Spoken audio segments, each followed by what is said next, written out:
Assalamualaikum warahmatullahi wabarakatuh. Waalaikumsalam. Waalaikumsalam warahmatullahi wabarakatuh.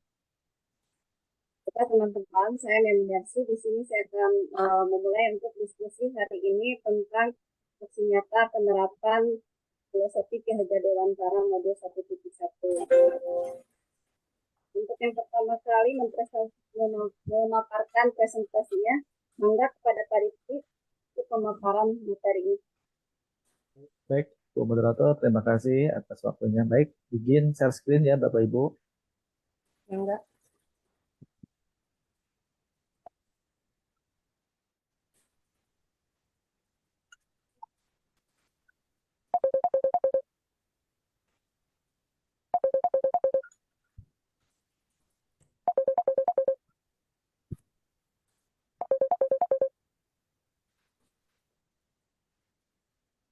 Baik, Bapak Ibu. Nah, ini adalah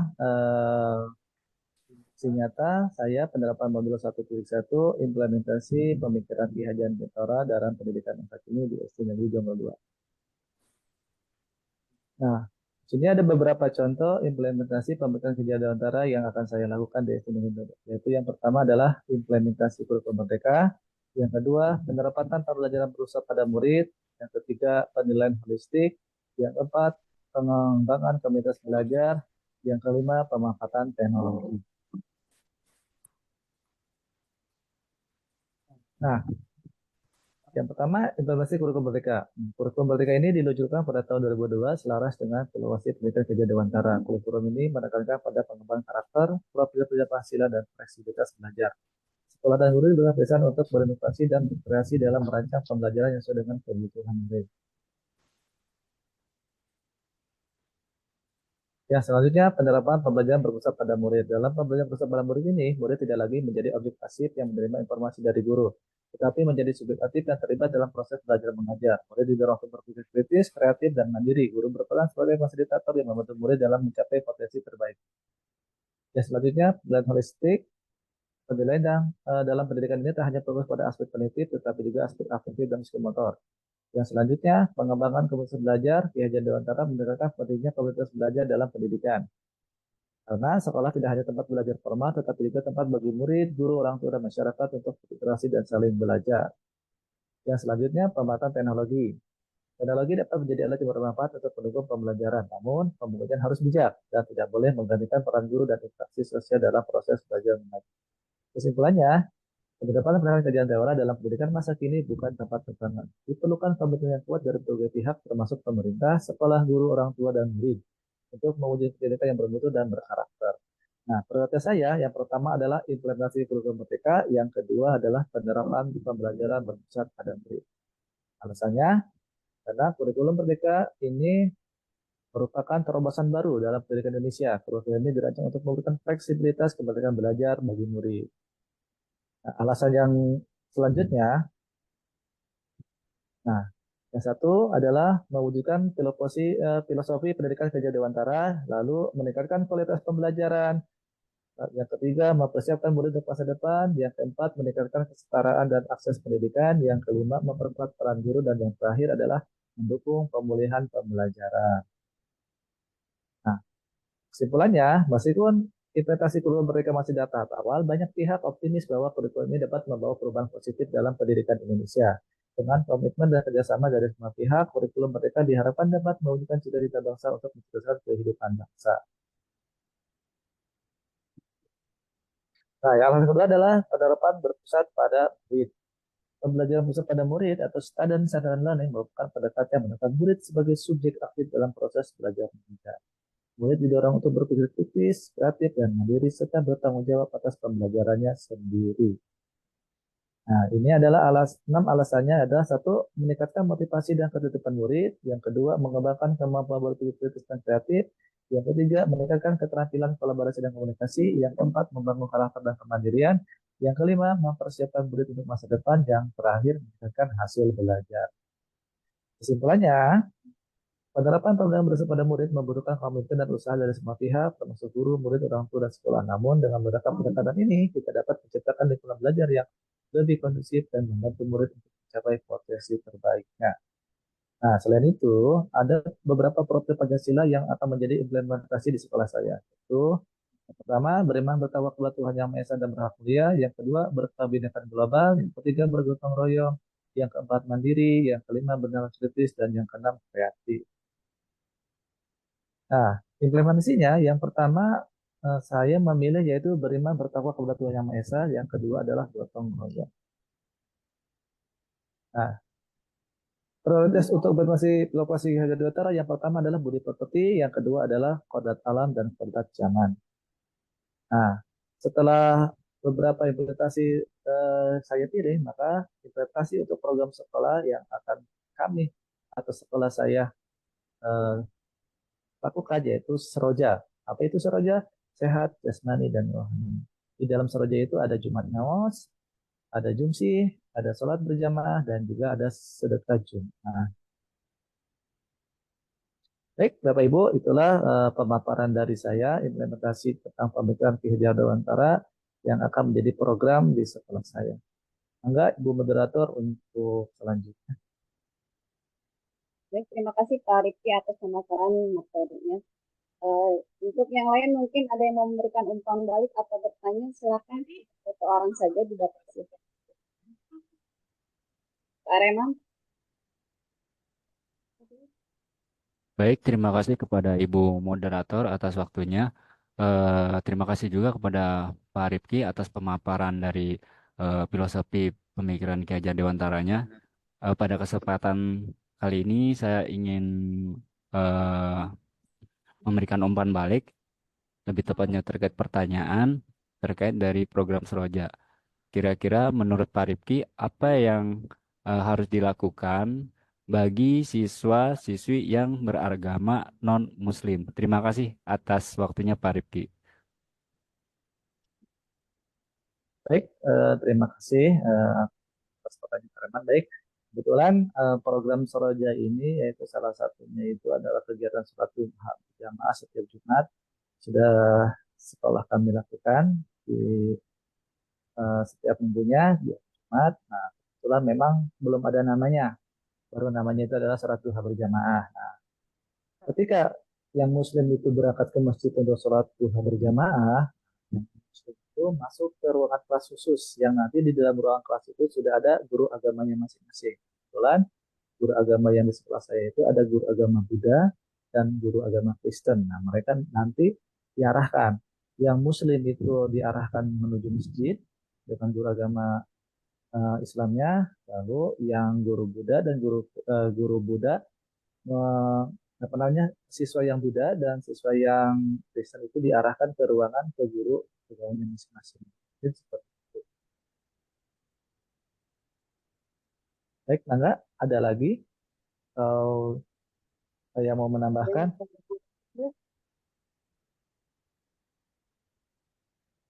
Pak Rifki saya mau bertanya. Pada saat kita menentukan mempunyai program seperti itu, otomatis kan kita harus bekerja sama dengan warga sekitar. Nah, pertanyaan saya, apakah sebelumnya kita melakukan rapat dulu dengan komite dan kepala atau yang lainnya atau bagaimana? baik, Ini Bu. pertanyaan saya. Siap.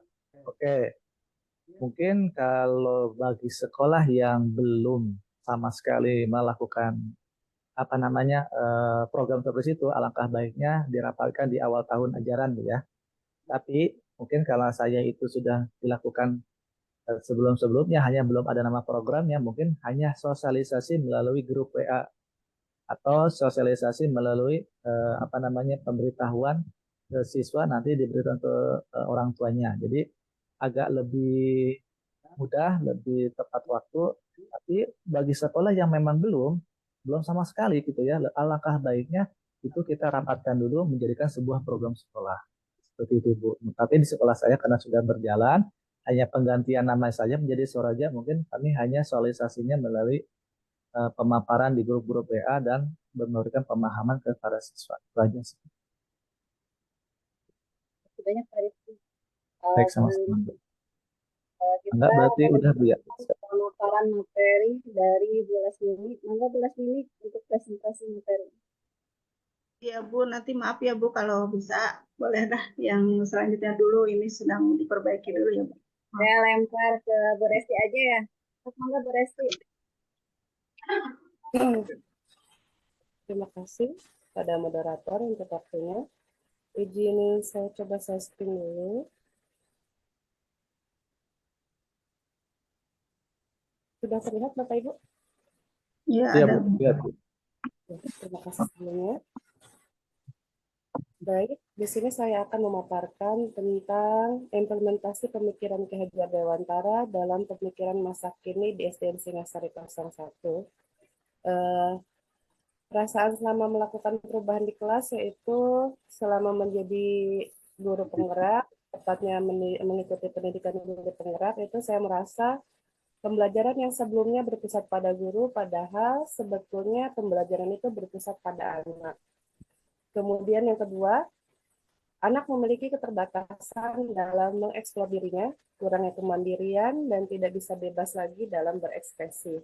Ya, tapi kemudian saya mendapatkan materi tentang filosofi Ki Hajar Dewantara, di mana di situ saya disadarkan diri saya, di mana pentingnya memberikan pendidikan yang menuntun, dibandingkan hanya dengan sekedar mengajar saja, di mana saya harus menjadi contoh yang baik dan teladan yang baik bagi anak. Seperti yang tertera pada profil pelajar Pancasila, di mana ada yang pertama beriman bertakwa kepada Tuhan Yang Maha Esa, kemudian mandiri, bernaral kritis, berkebinekaan global, bergotong royong, dan kreatif. Nah, seiring berjalannya waktu dan pembelajaran yang saya jalani, maka saya mempunyai ide dan gagasan. Dan kebetulan ide dan gagasan itu timbul saat melakukan ruang kolaborasi bersama kelompok B, di mana kami mendapatkan satu keputusan bersama. Hal yang akan kami tekankan yaitu di bagian beriman bertakwa kepada Yang Maha Esa dan kami mendapatkan program yang bernama Seroja. Seroja itu kepanjangan dari rohani dan jasmani, sesuai profil pelajar Pancasila yang sudah saya sebutkan tadi. Kemudian, apa itu program Seroja? Di mana anak menyiapkan semua keperluan yang akan digunakan, di mana tim persiapan itu sudah dibagi sebelumnya. Sehingga di setiap Jumat akan memiliki petugas khusus, tidak usah menunjuk dadakan atau saling menyuruh antara murid ya, karena petugas itu selain menyiapkan juga menjadi pengisi kegiatan seperti membaca doa. Kemudian ada tim yang berkeliling untuk mengumpulkan infak sedekah, di mana uang itu digunakan untuk ketika ada anak yang sakit, orang tua yang sakit, ataupun musibah yang lain terjadi pada warga sekolah. Juga ketika ada santunan anak yatim, itu bisa digunakan. Setelah proses sholat dan berdoa juga mengaji, bersama seluruh siswa melakukan operasi semut. Harapannya, anak mempunyai rasa gotong royong yang maksimal dan tidak perlu lagi disuruh-suruh, jadi semuanya ikut turun membersihkan bekas serojanya, kemudian sambil mengambil sampah-sampah yang berserakan gitu ya. Nah, diharapkan siswa memiliki budi pekerti yang baik dalam melakukan kegiatan ini. Demikian Bapak Ibu, singkat dari saya, terima kasih. Wassalamualaikum warahmatullahi wabarakatuh. Waalaikumsalam Waalaikumsalam warahmatullahi warahmatullahi wabarakatuh. wabarakatuh. Buka ini. Mungkin yang lain ada yang mau bertanya atau menambahkan? Pak Areman itu Bu Moderator. Enggak Pak Areman? Enggak Pak Areman, silakan. Baik, terima kasih kepada Ibu Moderator ya, dan terima kasih juga kepada Ibu Resti yang sudah memaparkan terkait filosofis pendidikan Ki Hajar Dewantaranya. Pada materi yang Ibu sampaikan ada satu kalimat yang menurut saya menarik, yaitu berkaitan dengan operasi semut. Nah, mungkin di sini saya ingin bertanya kepada Bu Resti, bagaimana ataupun mungkin istilahnya apakah ada masukan terkait operasi semut itu apabila dilakukan untuk jenjang yang lebih tinggi, khususnya sekolah menengah atas, karena kalau berbicara sekolah menengah atas kebanyakan kan siswa-siswinya itu sudah agak remaja, mungkin istilahnya kalau untuk disuruh-suruh itu agak sedikit sulit daripada mohon maaf jenjang sekolah dasar. Terima kasih Bu Resi. Terima kasih juga kepada Ibu Moderator. Ya. Terima kasih Pak Areman. Mungkin ada sedikit sharing Pak.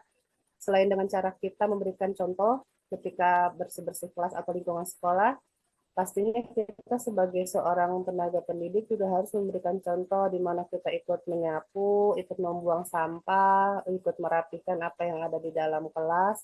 Nah, selain itu, untuk tingkat yang lebih tinggi, seperti yang Bapak sebutkan tadi, bisa juga dengan contohnya dulu saya terapkan di SMK, Pak, kita menyuruh anak memindahkan sampah-sampah sesuai kategorinya gitu ya.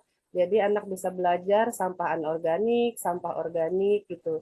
Kita minta mereka untuk pisahkan, kemudian dalam satu waktu disuruh mencari di lingkungan sekolah, Pak, baik itu di dalam ataupun di luar. Jadi kan secara tidak langsung pembelajaran juga berlangsung dan juga sekolah tetap bersih gitu, operasi semutnya tetap berjalan. Mungkin Bapak itu kurang lebihnya dari saya. Terima kasih. Yang lain ada yang mau menambahkan? Pak Reman udah paham atau cukup puas? Boleh saya menambahkan, Bu? Besok banget, Pak. Ya, izin Bu Moderator ya. Baik, mungkin saya akan menambahkan tentang masalah operasi smooth. Jadi benar apa yang tadi disampaikan bahwa kalau kita ingin menyuruh anak, maka kita harus beri contoh dulu. Ya, kenapa? Karena jangan sampai kita menyuruh anak membersihkan halaman sekolah, memungut sampah, kita sebagai guru hanya tunjuk tangan aja, nggak ada actionnya. Apalagi anak-anak yang sudah dewasa, mereka akan berpikir, wah, mungkin kalau anak-anak SD, dia masih ada rasa takut kepada gurunya. Kalau disuruh, wah, masih ngedumel. Anak-anak SMA tidak begitu. Anak-anak SMA mereka lebih berani, lebih kritis. Jangan sampai kita ribut soal masalah gitu. Makanya alangkah baiknya kita beri contoh kalau memang suruh operasi semut kita ikut. Ya, beri contoh awal dulu. Siapa tahu mereka tergugah hatinya. Apalagi mereka sudah lebih dewasa, lebih paham. Ternyata kok sampai gurunya turun tangan, kita malu dong gitu kan. Itu seperti itu. Mungkin Pak, mungkin itu aja masukan saya seperti itu. Jadi apapun yang akan kita lakukan, mau operasi semut, kita beri contoh dulu, biar nanti anak merasa tergugah apa yang kita lakukan. Mungkin itu saja tambahan dari saya.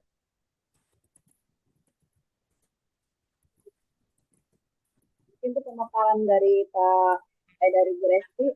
Selanjutnya kita akan mendengarkan pemaparan materi dari Pak Areman. Monggo Pak Areman. Baik, terima kasih atas kesempatannya kepada Ibu Moderator. Izin juga kepada Bapak Ibu untuk share screen.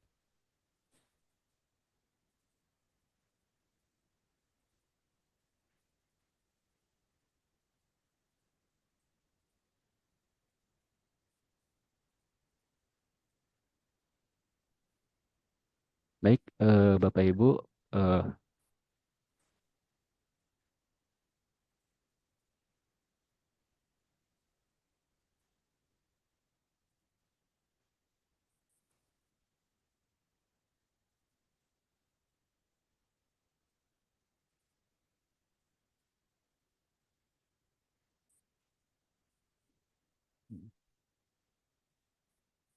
Pak Raymond kayaknya sinyalnya jelek.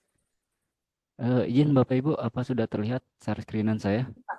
Sudah Pak. Baik, terima kasih Bapak Ibu. Berikut akan saya paparkan terkait aksi nyata modul 1.1 berkaitan filosofi pendidikan Ki Hajar Dewantara.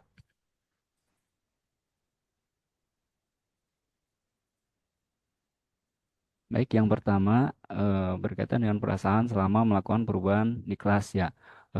Sebelumnya pembelajaran yang saya lakukan yaitu teacher center dalam artian pusatnya dari saya sendiri. Namun ketika sudah mempelajari yang namanya filosofi pendidikan Ki Hajar Dewantara, saya menyadari bahwasanya apa yang saya lakukan selama ini kurang tepat. Berdasarkan filosofis pendidikan Ki Hajar Dewantara, sebetulnya pembelajaran yang relevan itu adalah berbasis murid atau student center. Permasalahan yang saya alami ketika pembelajaran berbasis teacher center yaitu diantaranya siswa kurang mengeksplor kemampuannya. Selanjutnya, siswa kurang mandiri dan tidak memiliki kebebasan dalam berekspresi. Selain itu juga, siswa sering merasa bosan dan ilmu yang didapat tidak berkembang. Berkaitan dengan permasalahan tersebut, solusi apa yang harus saya temukan ataupun aplikasikan? Maka mau tidak mau kita sebagai pendidik berdasarkan filosofis pendidikan Ki Hajar Dewantara, bahwasanya seorang pendidik itu adalah Kodratnya menuntun siswa-siswi kita dalam hal memberikan pelajaran sesuai dengan kodrat alam dan juga kodrat zamannya.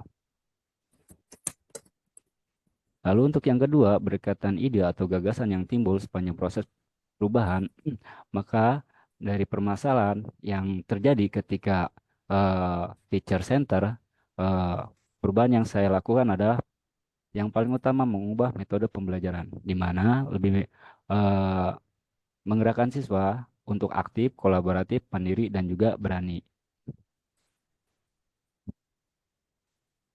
Lalu untuk tahap pembelajaran dan pengalaman dalam bentuk catatan baik, maka dari itu sebelum saya melakukan kegiatan tersebut, saya berdiskusi dengan teman sejawat. Langkah selanjutnya yaitu membuat perangkat pembelajaran. Ini berkaitan dengan apa yang sudah saya aplikasikan di slide sebelumnya. Maka ketika saya sudah berada di kelas, hal yang pertama dilakukan adalah akan selalu memberikan tindakan yang positif, yaitu berdoa, di mana berdoa merupakan salah satu bagian dari filosofis pendidikan Ki Hajar Dewantara, yaitu beriman dan bertakwa. Selanjutnya, berkaitan dengan perangkat pembelajaran, maka saya harus menyampaikan terkait tujuan pembelajaran dan juga penjelasan, khususnya pada saat ini saya mempraktikannya pada saat praktikum. Berikut ada penerapan pelaksanaan praktikum di mana pada kesempatan ini saya berkolaborasi dengan mata pelajaran yang lainnya. Di mana pada pelaksanaan tersebut setiap kelompok aktif berkaitan untuk menemukan solusi dari praktikum itu sendiri. Selanjutnya, penerapan dari praktikum itu sendiri ketika seluruh kelompok selesai mengerjakan praktikumnya, maka mereka akan harus mempresentasikan masing-masing kelompok. Setelah presentasi yang dilakukan, maka saya sebagai pendidik harus memberikan penguatan terhadap apa yang sudah mereka lakukan. Berkaitan dengan praktikum yang sudah saya lakukan, saya melakukan refleksi, di mana di dalam refleksi ini ada tantangan yang saya hadapi. Yang pertama adalah masih ada beberapa siswa yang tidak mau bekerja sama ataupun mengandalkan teman. Selanjutnya, masih ada beberapa siswa juga yang kurang peduli terhadap pembagian tugasnya masing-masing. Maka dari itu, solusi apa yang harus saya lakukan? Solusi yang harus saya lakukan yaitu melakukan pembimbingan secara personal.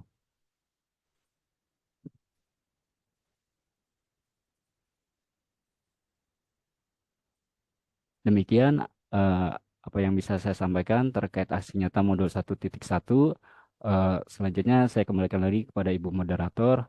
Mungkin di antara Bapak Ibu sekalian ada yang mau memberikan umpan balik, saya persilakan. Terima kasih. Terima kasih Pak Areman. Bu Resti, Assalamualaikum. Saya siap ya. Assalamualaikum. Waalaikumsalam.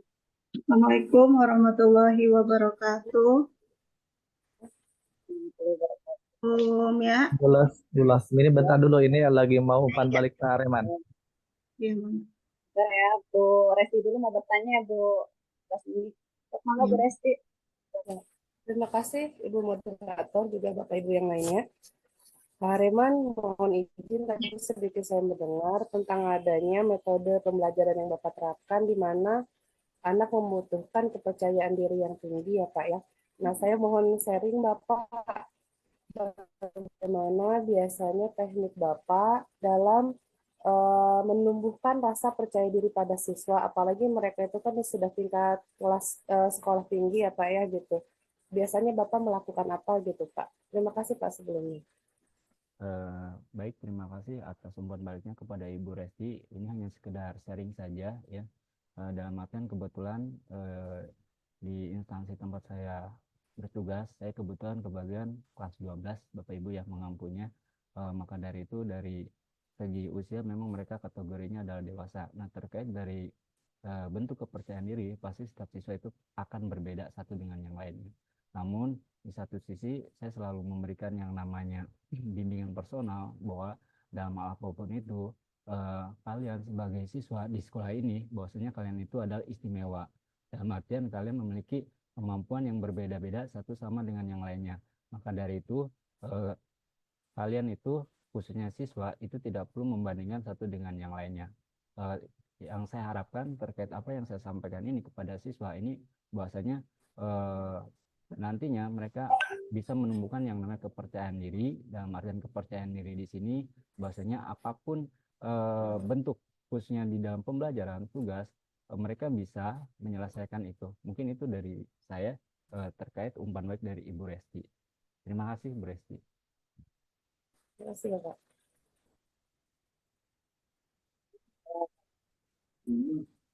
Mungkin selanjutnya pemaparan materi dari saya dulu, yaitu Gak bisa nanya orang. dan itu Bapak Ibu. Sudah Bu, silakan. Enggak, Bu. Bukti nyata model 1.1 implementasi pemikiran filosofi Ki Hajar Dewantara dalam penerapannya di STM Cimande 03.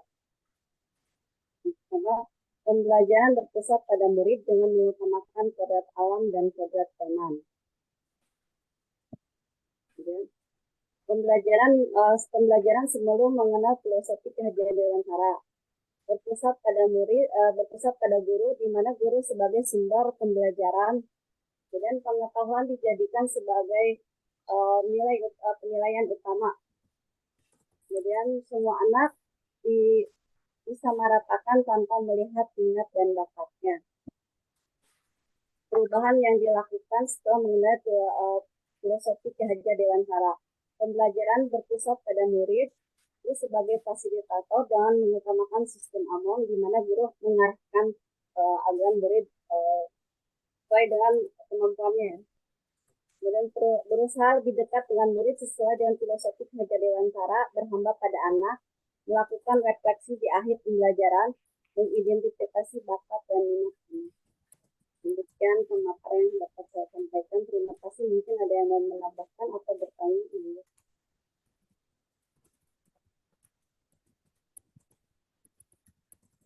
Bu, saya mau nanya.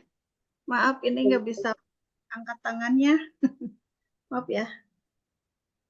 Boleh, moderator? Ya, semangat Bu. Silakan Bu Mia, Makasih. silakan di top screen. Ibu moderator yang telah Ya, ya. Ini saya cuma bertanya aja, bagaimana di tempat Ibu dalam pembelajaran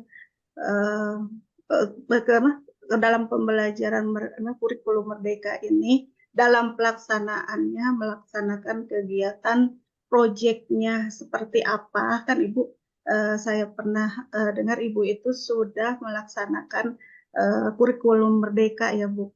Tolong berikan contoh, soalnya saya itu masih belum begitu paham tentang kurikulum Merdeka, tentang proyek yang telah Ibu lakukan pada saat melaksanakan kurikulum Merdeka itu contohnya seperti apa. Begitu aja Bu, terima kasih. Kasih beres ini. Yang kalau yang semester kemarin aja ya, untuk semester kemarin di fase B saya mengambil tema Bhinneka Tunggal Ika dengan itunya apa namanya pelestarian tarian daerah, di mana saya waktu itu tidak setiap bulan setiap akhir, tapi saya mengambil waktu di akhir semester. Jadi ada waktu 1 bulan saya blok untuk melaksanakan kegiatan P5.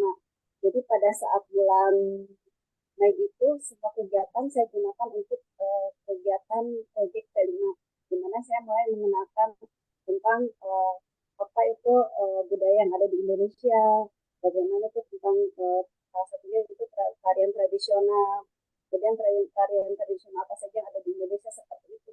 Jadi saya untuk pelaksanaan proyek itu saya mengambil waktu 1 bulan sebelum pelaksanaan ulangan umum. Untuk pelaksanaan pada saat penampilan proyek P5 ini pelaksanaannya saya dilakukan setelah ulangan umum, karena waktu itu kan mepet ya Bu waktunya.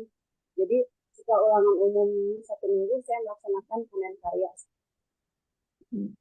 Ya, berarti seperti itu ya Bu ya.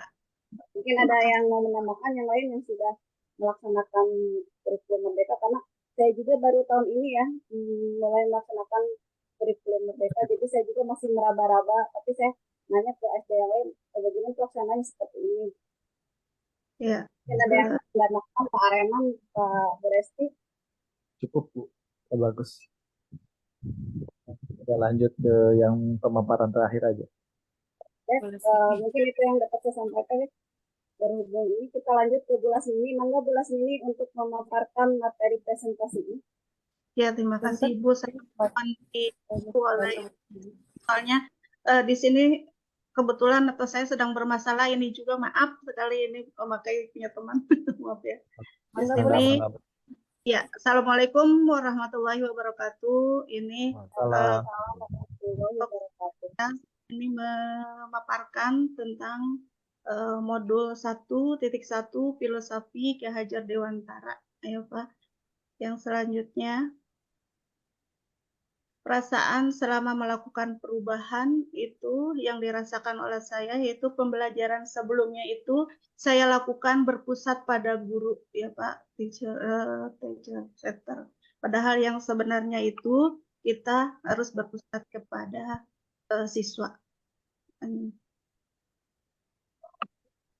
Nah, setelah melakukan kolaborasi, saya banyak belajar tentang pemikiran Ki Hajar Dewantara, sehingga saya dapat memperbaiki pembelajaran yang telah saya lakukan bersama rekan CGP. Baik itu CGP, pengantar praktik, ibu fasilitator, maupun instruktur. Filosofi pendidikan Ki Hajar Dewantara di sini menyadarkan saya pentingnya memberikan pendidikan yang menuntun, dibanding saya sekedar mengajar saja.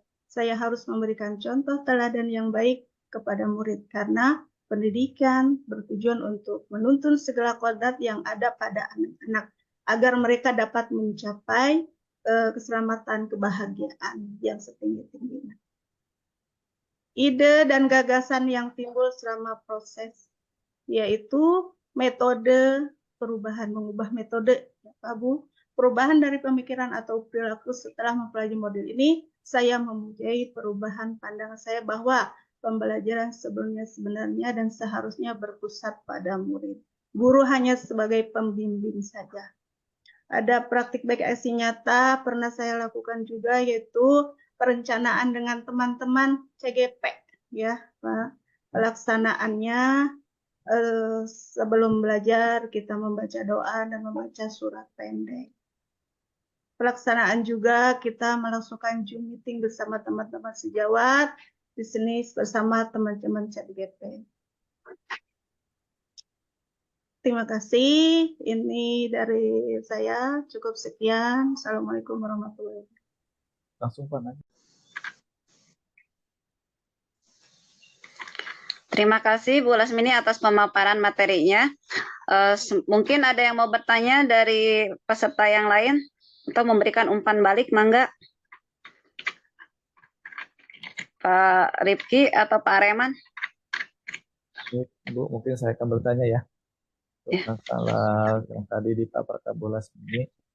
Jadi, Ibu, mungkin saya akan bertanya singkat saja. Di Singajaya 1 kan sudah dilaksanakan program apa barusan itu teh programnya Seroja gitu ya, apa belum gitu ya.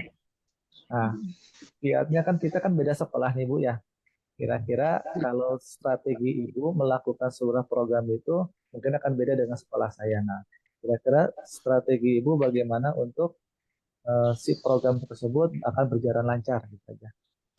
Oh ya, terima kasih kepada Bapak Rifki yang telah memberikan umpan balik kepada saya. Di sini mengenai seperti itu, saya setiap hari Jumat itu melaksanakan sholat duha berjamaah, Pak. Setelah sholat duha berjamaah itu dilanjutkan dengan pembacaan surat pendek, itu ya. Terus yang untuk jasmaninya kita setiap hari Sabtu melaksanakan senam bersama, terus melaksanakan kegiatan-kegiatan sebesar kalau ada anak yang membawa, ini disarankan suka membawa raket lah, gitu, ada yang futsal gitu ya. Jadi sejalan, semisal sebelum belajar pun saya membiasakan membaca doa, setelah membaca doa, membaca surat pendek semisal 5 menit atau 10 menit dibiasakan setiap hari. Itu Pak, yang saya dilaksanakan di sini aja ya satu itu seperti itu. Baik, Terima terima kasih. kasih. Mungkin ada yang lain, silakan mau menambahkan atau buat balik yang lainnya, silakan. Ada yang mau menambahkan yang lain atau dirasa cukup? Ada Ibu, sudah cukup. Terima kasih pemaparan. Ya. Terima kasih.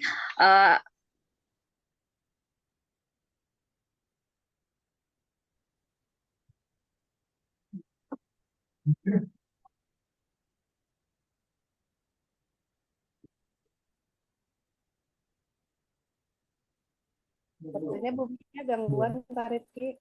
Buminya nge-lag ya. Ya, tutup. Coba kalau Mungkin untuk diskusi. bentar, gitu. Mangga Pak Areman untuk doanya menutup. Bu, diulang lagi Bu, nge-lag tadi Bu. Baik. Sampai mana ya?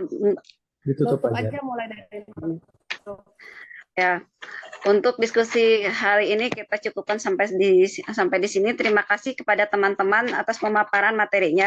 Sebelum mengakhiri diskusi ini, kita mengucapkan alhamdulillah, dan kepada Pak Areman mohon untuk doanya. Baik, terima kasih kepada Ibu moderator atas waktunya. Bapak Ibu, alhamdulillah kegiatan virtual kita pada hari ini terkait aksi nyata modul 1.1 sudah dilaksanakan. Semoga apa yang kita laksanakan ini diridhoi oleh Allah Subhanahu wa taala. Maka dari itu, sebelum menutup kegiatan ini, alangkah baiknya kita berdoa dengan membaca surah Al-Fatihah. Al-Fatihah. Alhamdulillahirrahmanirrahim. Iya, karena mereka karena surah Al-Amin. Amin. Amin. Baik, saya kembalikan lagi kepada Ibu moderator. Terima kasih. Assalamualaikum warahmatullahi wabarakatuh. Waalaikumsalam warahmatullahi wabarakatuh. Enggak Bu, ditutup aja. Ayo kita akhiri dengan mengucapkan wassalamualaikum warahmatullahi wabarakatuh. Waalaikumsalam warahmatullahi wabarakatuh.